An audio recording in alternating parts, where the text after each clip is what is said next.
Ce documentaire que nous venons de projeter retrace le combat d'un homme, Lucien Neuwirth, député de la Loire, et puis retrace aussi le combat des gens sur le terrain qui ont œuvré pour que cette loi puisse exister. Ce sont les pionnières et les pionniers de ce qui est devenu le planning familial.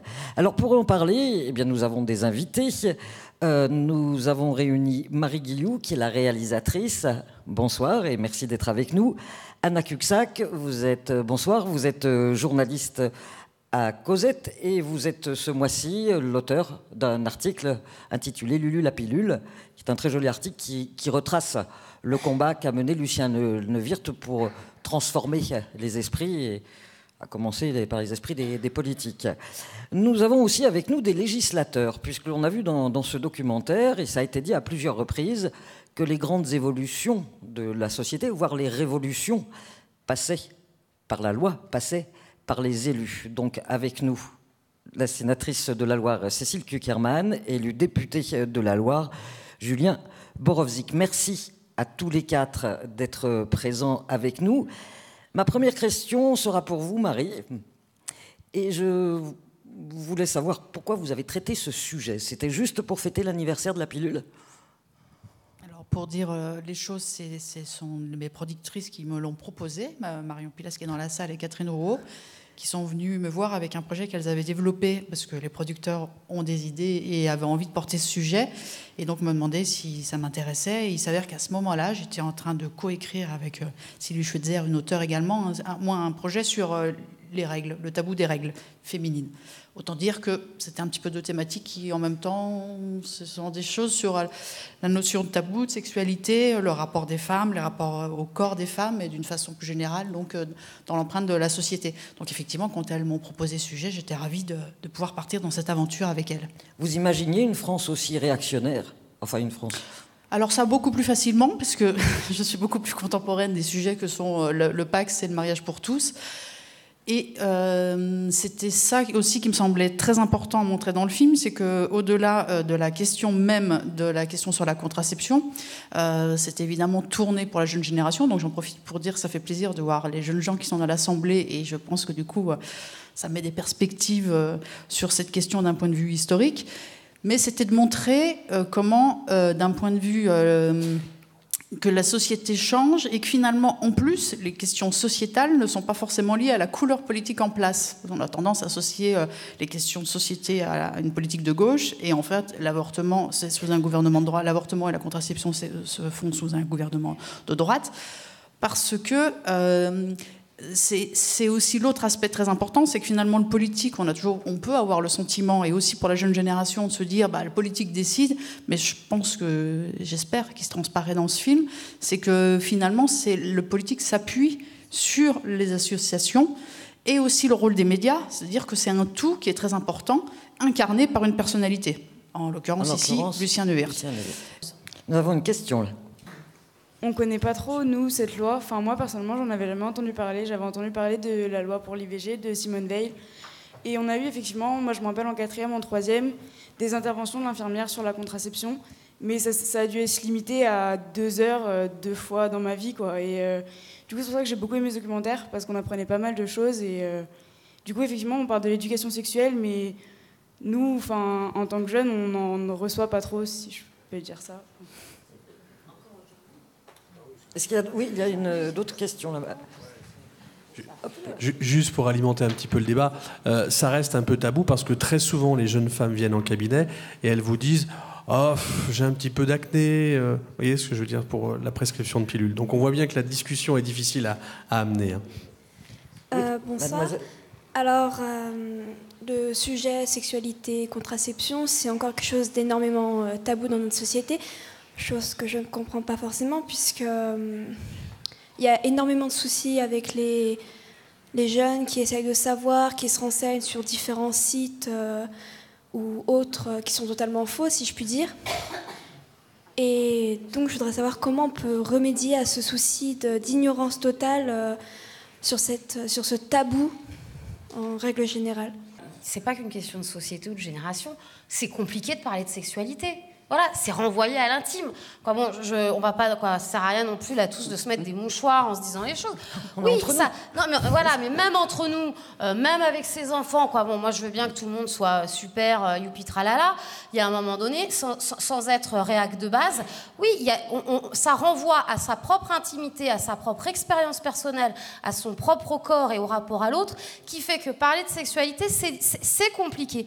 D'où ces questions qui ont toujours été valorisées dans le mouvement féministe, de l'éducation à la sexualité. C'est-à-dire qu'on sort et on n'est pas simplement dans une relation parentale ou professorale, pour utiliser les termes de l'époque, mais en tout cas d'espaces ouverts où, en se connaissant ou en ne se connaissant pas, on peut avoir accès à l'information, mais pas simplement accès à l'information. On peut échanger, on peut poser des questions sans avoir le sentiment d'être jugé sur la question idiote, mais qu'à un moment donné dans sa vie, tout le monde s'est posé. Donc c'est qu'elle n'est pas si idiote que ça, puisqu'il y a autant de femmes et d'hommes sur la planète qui à un moment donné se sont posés les mêmes questions. Et je crois que c'est... Voilà, il faut peut-être que dans ce début du XXIe siècle, on réinvente ces lieux-là. On les réinvente avec les nouvelles méthodes, avec les nouveaux outils pour les jeunes. Moi, je me souviens, quand j'avais 15 ans, les prospectus qu'on avait, ils étaient déjà has-been à l'époque, donc je ne sais pas à quoi ça ressemble aujourd'hui, mais ils doivent peut-être aussi se faire très vieux con.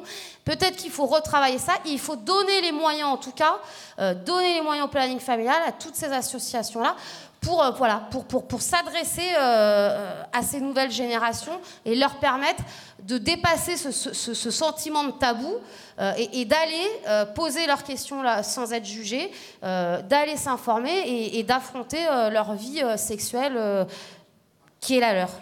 Très rapidement, s'appuyer sur le milieu associatif, je trouve ça formidable, mais moi je considère à titre personnel que l'école a un vrai rôle à jouer dedans et que ces 2 heures en 4e ou en 3e ne suffisent clairement pas. Il faut effectivement aider les assos à faire leur boulot, mais je ne pense pas que l'État puisse se soustraire de ces questions-là et reposer faire reposer la question sur les associations. Et je pense qu'il faut que ces cours prennent une ampleur beaucoup plus conséquente en bio, etc. Julien Borovzik, je l'ai dit, vous êtes député, mais vous êtes aussi médecin. Vous êtes peut-être d'abord médecin, il n'y a pas si longtemps que vous êtes député. Est-ce que ces questions de contraception, précisément vous, en tant que médecin, est-ce que vous avez vu les comportements changer ?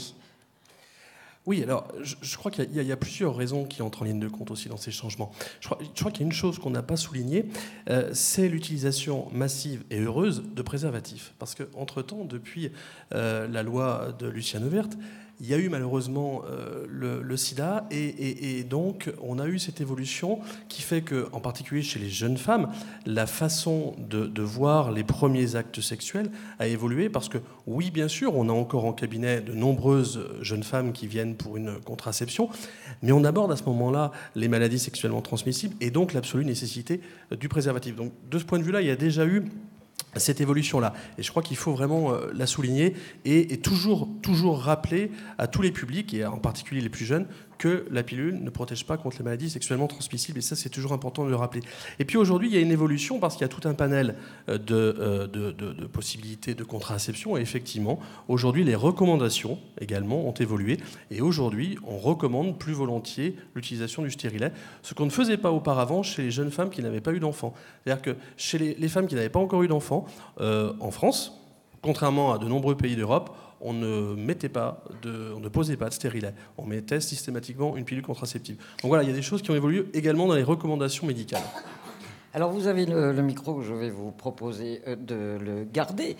Pour vous poser cette question, ça a été abordé dans le documentaire, où c'est Yvette Roudy qui dit pour transformer la vie des femmes, il faut en passer par la politique, il faut en passer par des lois. Les lois passent par les élus que vous êtes. J'ai toujours pensé que les femmes devaient s'intéresser à la politique, puisque pour transformer la vie des femmes, il faut passer par des lois. Et pour faire des lois, il faut faire de la politique. Vous êtes convaincu que pour transformer encore la vie des femmes, parce qu'en transformant la vie des femmes, on a vu qu'on transformait la société entière, il faut encore en passer par vous, les élus ? Je pense qu'inéluctablement, la loi apparaît comme nécessaire, surtout dans des sujets de société, parce que, on l'a dit tout à l'heure, il est important de ressentir, de réagir face à des débats de société.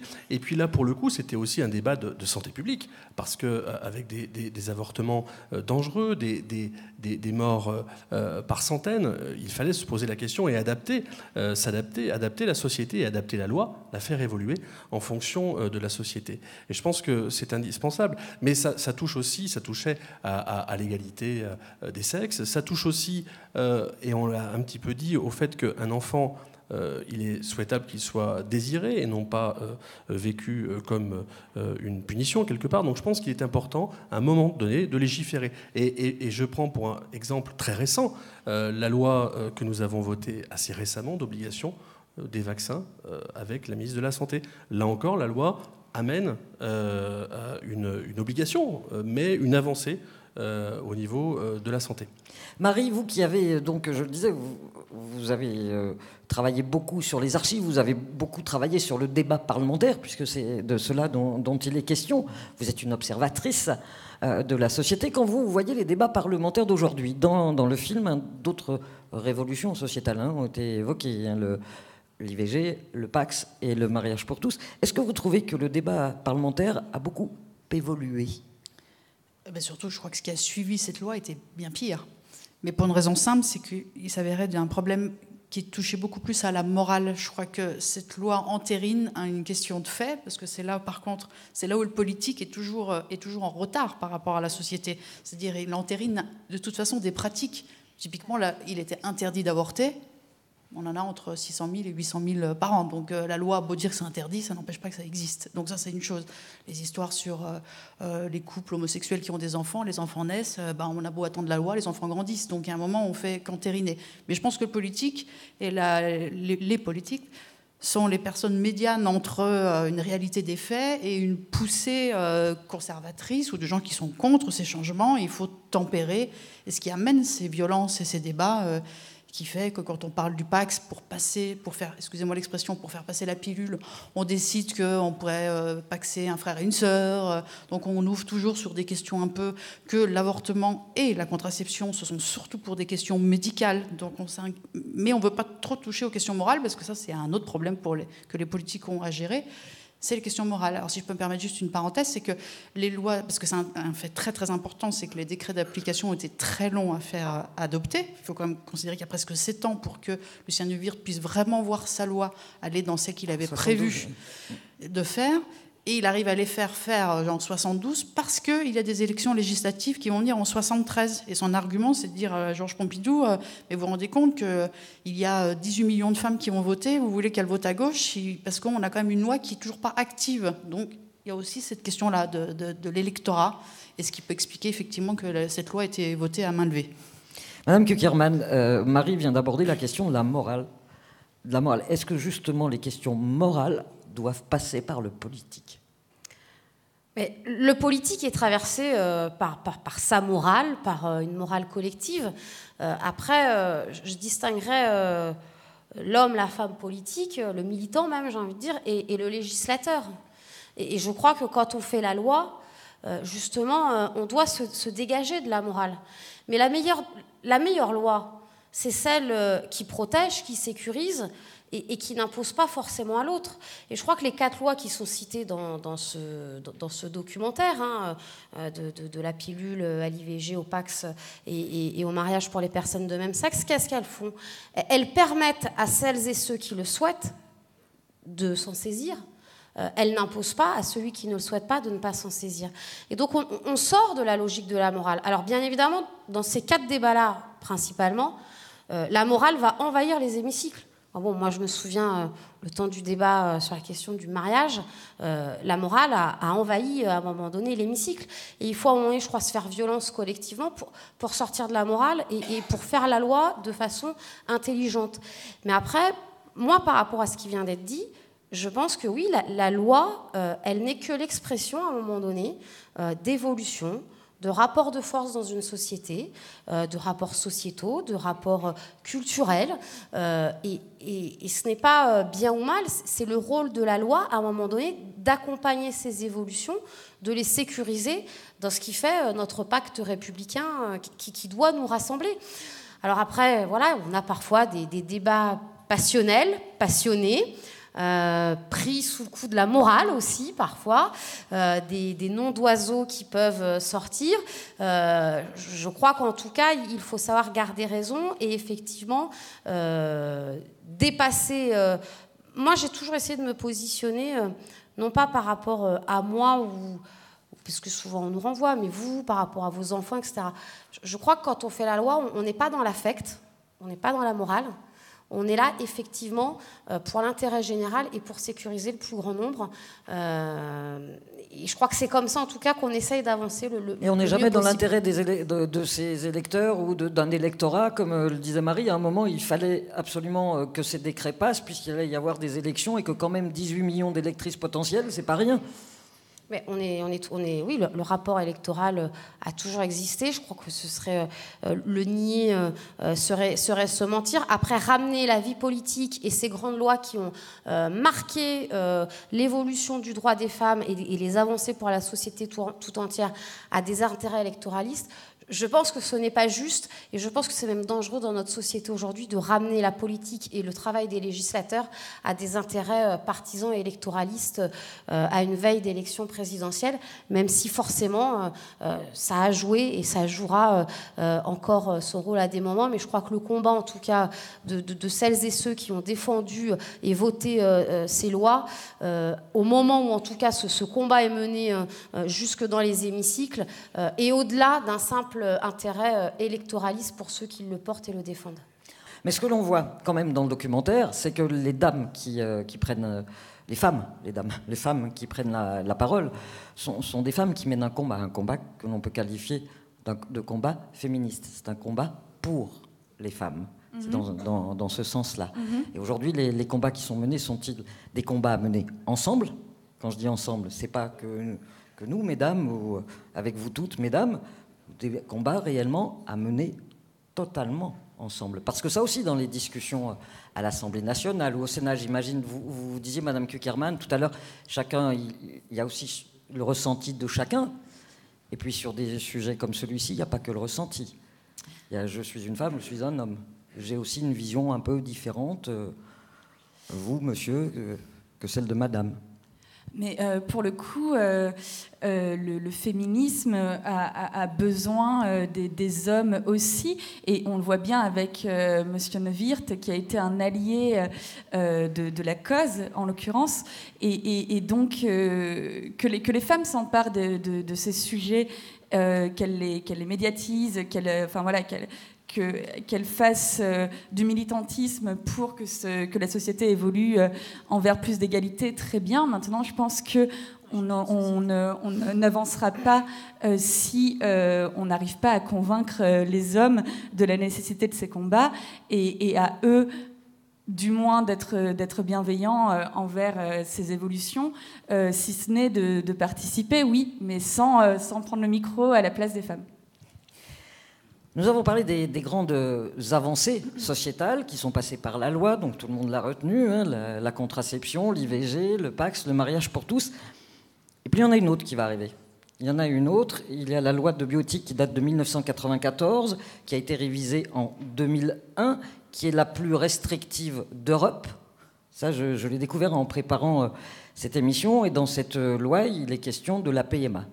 La procréation médicalement assistée. Alors aujourd'hui, la loi dit, en France, c'est vraiment très très restrictif, c'est réservé aux couples hétérosexuels, en âge d'être productifs, donc je crois que ça s'arrête à 43 ans, et avec une fertilité avérée, c'est le médecin qui décide si l'infertilité est avérée ou pas. En Espagne, ils disent oui. En Belgique, ils disent oui à la procréation médicalement assistée pour les femmes seules, pour les couples homosexuels. Nous, en France, on continue à dire non. La GPA est interdite en France alors qu'elle est autorisée dans le Royaume-Uni, alors c'est la gestation par autrui, dans le Royaume-Uni et au Portugal. Moi, la première question que j'ai à vous poser avant de parler de la loi, c'est est-ce qu'on est encore réactionnaire en France ? Allez-y, je vous en prie. Non, une fois de plus, je crois qu'il faut qu'on arrive à évoluer avec la société. On le disait tout à l'heure, on a peut-être probablement, en tant que législateur, un temps de retard. Soit dit en passant, je pense que le temps de retard, il est parfois utile pour prendre un peu de recul, pour aussi s'approprier les faits de société et leur évolution. Mais sur la PMA et la GPA, c'est vrai que ce sont deux débats à bien dissocier, parce que dans la GPA, on prend quand même une personne tierce au milieu. Donc, certes, mais la PMA, on va alors, sur la révision PMA, de la loi bioéthique oui. en 2018, ça va être au cœur des débats. Alors, sur la PMA, effectivement, ça va être au cœur des débats. Et oui, aujourd'hui, on a la loi la plus restrictive d'Europe. Donc, effectivement, je pense, à titre personnel, qu'on doit évoluer sur cette question inéluctablement, parce qu'il faudra, là aussi, suivre ce qui se fait aujourd'hui majoritairement dans la société. Vous vouliez prendre la parole, Marie ? Non, mais je me disais surtout, on a de la chance parce qu'on a un président qui a été fraîchement élu et qui est absolument pour cette question, de ce que j'ai entendu. Donc, il y a des chances qui soutiennent, puisqu'on voit l'importance du président pour faire passer une loi avec il a dit qu'il était favorable à l'ouverture de la PMA aux couples de femmes. Il a dit ça en octobre. Il l'a redit parce que ça faisait partie de ses promesses électorales. Donc, on est quand même encore en démocratie, c'est donc le Parlement qui va voter. Donc je veux bien que le président pèse de tout son poids pour faire passer la loi, mais je crois que ce sera quand même le Parlement. Mais moi simplement sur cette question-là, parce que moi, je l'ai défendu, donc je suis très à l'aise pour poursuivre la réflexion. Je le redis, je pense que c'est aujourd'hui une réalité et que de la même façon que dans les années 70, on avait, entre guillemets, des cars qui partaient faire avorter les femmes à l'étranger, on a aujourd'hui des femmes qui partent aussi accéder à la PMA, et donc c'est un non-sens de nier ça. Après, je ne suis pas sûre quand même que la problématique de la loi sur la PMA et de la loi sur l'accès à la contraception soit du même registre, soit du même niveau, notamment sur justement ce problème du rapport à la sexualité. C'est-à-dire qu'on est là sur la question du désir d'enfant, et de jusqu'où ce désir d'enfant qui est aujourd'hui devenu une norme dans notre société peut et doit être satisfait, et donc forcément ça pose des questions derrière d'éthique, de bioéthique, qui renvoient y compris sur les questions d'adoption. Donc je pense qu'on ne peut pas balayer simplement d'un revers de manche cette problématique-là, et qu'elle appelle d'autres questions que ne l'a appelé la loi sur la contraception. Voilà. Mais on aura très certainement, sur la question de la PMA, je pense, là encore, de grands débats et de belles nuits très agitées. Ce sera ma dernière question. Vous répondrez chacun à votre tour. Est-ce que cette loi bioéthique qui va être révisée en 2018 pourra, à votre avis, ou pourrait être la prochaine grande avancée sociétale votée ? Vaste question. Je pense que c'est les débats à l'Assemblée aussi qui nous donneront la teneur de tout ça. Je pense que déjà, il faudrait juste souligner, ça a déjà été dit, mais je veux le redire, que ces débats-là ont tendance à être transpartisans. Et c'est ça qui est intéressant, parce que ça aussi, ça fait évoluer la société, d'avoir des discours qui ne sont pas toujours les mêmes et clivants en fonction des partis politiques. Et je pense que c'est intéressant de le savoir. Inéluctablement, ça fera avancer les choses, mais je rejoins Cécile dans le fait que c'est une adaptation à la société, c'est une évolution indispensable et une ouverture d'esprit normale. Mais je pense qu'on n'est peut-être pas encore tout à fait sur le même registre que celui de la contraception, à mes yeux. En un mot. Sans en rabattre sur cette loi sur la bioéthique, elle ne fera pas... c'est pas la même marche qu'on va franchir, mais tout simplement parce qu'elle ne s'adresse pas au même nombre de personnes dans son exercice une fois que les décrets d'application seront pris. Donc, elle accompagne ce mouvement de libéralisation sociétale d'une société réactionnaire telle qu'est stigmatisée la société française, mais dans les faits, elle n'impactera pas autant de personnes que n'ont impacté des lois qui ont permis aux femmes de dire maintenant je dispose de mon corps et c'est ensemble que l'on décide oui ou non d'avoir un enfant, quoi. On est dans une révolution qui inverse complètement le paradigme de la vie de toutes ces femmes à partir de l'âge où elles peuvent avoir un enfant. Donc je crois qu'on est forcément pas dans le même nombre et donc forcément pas dans les mêmes évolutions. Après, Oui, il y a des moments dans la société, dans notre histoire, où on fait des paliers plus importants que d'autres. Mais là encore, on attendra maintenant les débats et les votes, parce que vous savez, la PMA, je crois qu'il y a eu d'autres présidents aussi qui l'avaient promise, et on ne l'a pas vu venir dans les 5 ans. On suivra avec attention. Marie ?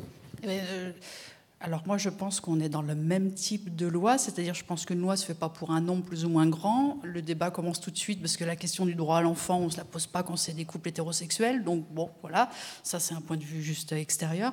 Et puis sinon... Le côté sur ces lois, c'est, je pense, rappeler l'histoire aussi. Donc j'en profite au passage pour remercier France 3 de nous permettre de faire des documentaires qui permettent de traiter d'histoire, parce que l'histoire a un intérêt quand elle résonne avec la société, et au moins de rappeler un petit peu que les lois sociétales sont faites sous ces différentes formes, avec leurs particularités, après avec des thématiques, etc. Mais on aura quand même souvent, globalement, effectivement, le même genre d'opposition, parce qu'on touche à ce que je pense dit Patrick Bloch, à des fondements de société, avec des gens qui veulent résister sur un modèle, et d'autres personnes qui font que les modèles sociétaux changent, et effectivement ça perturbe tout le monde. Je pense que personne ne peut dire que ça ne soit pas perturbant, mais néanmoins, encore une fois, voilà, quand des enfants naissent de là, qu'est-ce qu'on fait ? On dit ils sont hors la loi parce qu'ils n'auraient pas le droit de naître, c'est un peu compliqué. Donc voilà. Anna ? Je pense que ce sera une réforme sociétale d'ampleur, à tout le moins pour les milliers de couples de femmes qui attendent de pouvoir avoir légalement un enfant, et sur l'impact plus général de la société. Je pense que ça se mesurera au degré de difficulté à ce que lors des débats, et plus ils seront sanglants, plus la loi nous paraîtra grande rétrospectivement. Merci à tous, c'est vous qui avez le mot de la fin. Merci à vous 4 d'avoir participé à ce débat qui faisait suite à la projection du film en avant-première du film de Marie Guilloux, de la chambre à coucher à l'Assemblée nationale, La bataille de la pilule. Merci à tous et belle nuit sur France 3.